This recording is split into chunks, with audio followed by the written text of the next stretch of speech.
The Pittsburgh Steelers enter 2025 OTAs in a very peculiar position. With a lot of lingering questions left on the roster, today we're going to discuss exactly what to expect over this 3-week period.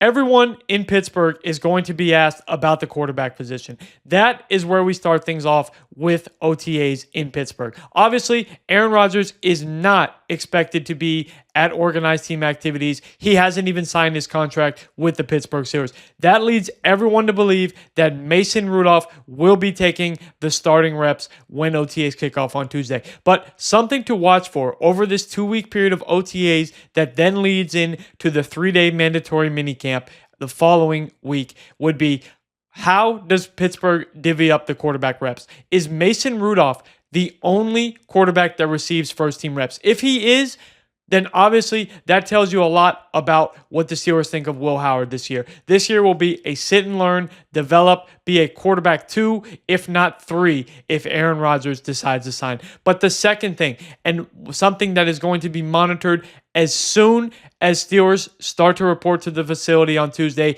is where is TJ Watt? Will TJ Watt show up and participate in OTAs, or will he sit them out amidst his potential holdout for a new contract? Obviously, we saw Cam Hayward do this exact thing last year where he did not report to OTAs initially in May and didn't report until later on in the offseason. TJ Watt, we know he wants to be paid amongst the best pass rushers in the NFL, something he is currently not, even though he is more than worthy of that. Will he decide that he wants to take a stand and sit out these organized team activities as a team captain and the face of the franchise, or will he become one of the highest paid pass rushers and sign before OTAs begins? That's number 2. And number 3 is arguably one that's flying under the radar, but is of extreme interest to Steelers fans, and that is who is going to assume the role of wide receiver number 2.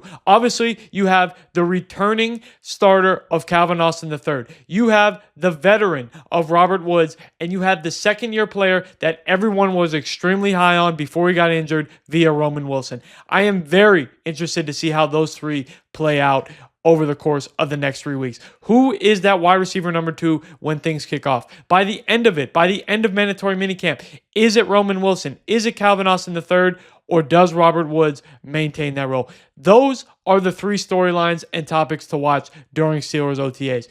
Who and how much of the quarterback reps are distributed among Mason Rudolph and Will Howard? What is to become of the wide receiver number 2 position? And will TJ Watt show up on day 1 of Steelers OTAs?